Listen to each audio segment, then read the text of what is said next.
Hello, I wan welcome una to another episode of Law in Pidgin. My name na still Hope Azere and we go still talk about rights wey small pikin get today. And the law wey we dey use dey talk about dis thing na one ogbonge law wey dem dey call Child Rights Act 2003. Now, section 18 of that right talk say small pikin no get right to enter into any contract.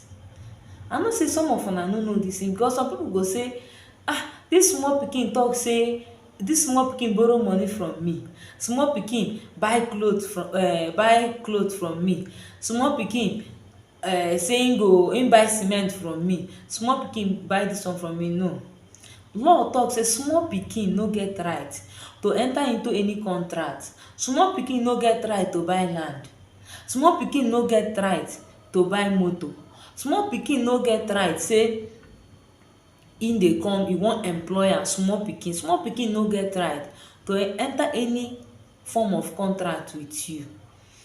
But law come talk say dis law get small comma.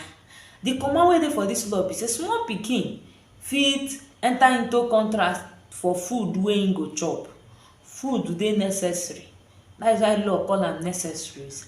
Food dey necessary for small pikin. Like small pikin fit buy food wey im go chop, fit enter contract to buy food wey im go chop. But small pikin ordinarily no go fit enter into any contract. Small pikin no go fit sign any contract. So if you dey do anything wey involve small pikin, you get to shine your eye. And the law come still go front dey talk say even when that small pikin don become big person, don become adult, because some people go say dis money wey dis small pikin dey borrow from me, im go pay me am when im don grow. No, law talk say even when that pikin don grow, you no go fit tell that pikin, no go fit carry am go court tell that pikin say that money wey im borrow from you when im dey small make im come pay am now when im don old. No, except that pikin decide say that money wey you give am that time im wan pay am back now. You no go fit carry small pikin go court sake of say contract wey you and am do when e never reach to do contract. You no go fit. Section 21 of that Child Rights Act 2023 talk say small pikin, whether boy or girl, wey never reach 18 years, never reach to marry. Any small pikin, any pikin wey never reach 18 years, dem no suppose marry am out. Im no suppose enter into marriage. Nobody suppose marry am. E dey against the law to carry small pikin, boy wey never reach 18 years, say make im go marry woman, or to carry girl wey never reach 18 years say make im go marry man. E dey against the law. Law talk say any of that kind of marriage, say that marriage dey null and void. Then section 22 of that same law dey against child betrothal, because some people, some parents still dey do am. You go hear especially where e concern woman, young girl go grow, when e reach to marry, dem go tell am say no, you no go fit marry man of your choice because 20 years ago dem don betroth you give somebody. Dem don use one cowry, dem don use one goat, dem don use one tuber of yam betroth you to somebody. The law dey against am. Child betrothal. No betroth any child to any person. No betroth any child to any person. When the child don grow become adult, im go choose who im wan marry. The law come talk say child marriage, betrothal get punishment. If you betroth pikin, you dey support child betrothal. You marry small pikin out, or you dey support, you dey use corner bend dey support small pikin marriage, na offence. And if dem carry you go court find you guilty, the punishment na 500,000 naira, or you go go prison for 5 years, or you go pay fine 500,000 still go prison on top. Na so law talk am. Section 24 of that same law come talk say make you no tattoo small pikin body. Make you no use razor or knife or anything mark small pikin body. E dey against the law. Dis one no be say, because some people go say na so our tribe people dey do, na so our village people dey do. No, e dey against the law. Law talk say make you no do am. No tattoo small pikin body, no mark small pikin body.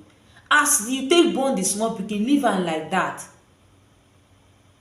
The punishment, if you do this one, say you dey go tattoo pikin body, dey go use razor mark im body unto culture or freestyle, or say na your lifestyle, na so you wan do am, na offence.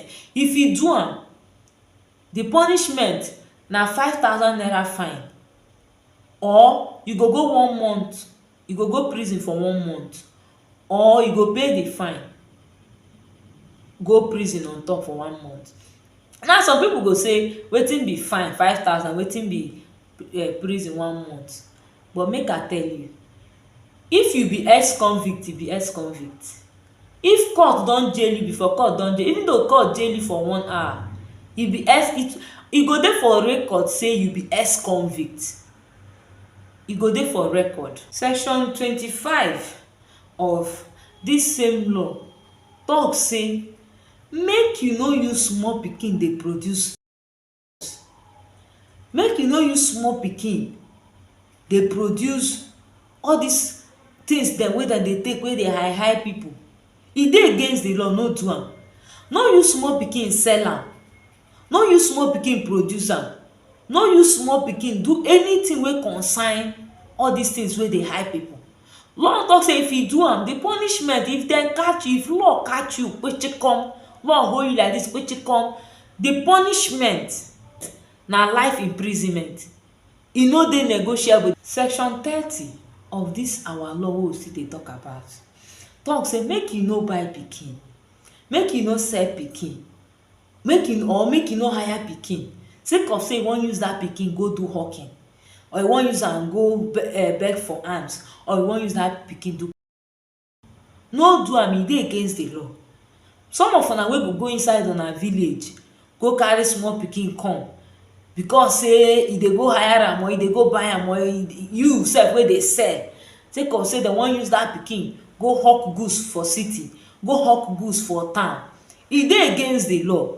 That is why for so many states now, some states like that, dem dey arrest children wey dey hawk. E dey against the law. No go buy pikin, no go sell pikin, or no go hire pikin because say you wan use am beg for alms. If you go some junctions dem, you go see where dem dey use other people children dey beg money. E dey against the law. No go buy pikin, no go sell pikin, no go hire pikin because say you wan use am. No go hire pikin for, no go deceive the parents, tell dem say you wan use the pikin do another thing, meanwhile na you wan use the pikin do. E dey against the law. E dey against the law. Law talk say make you no do am. No do am. Thank you.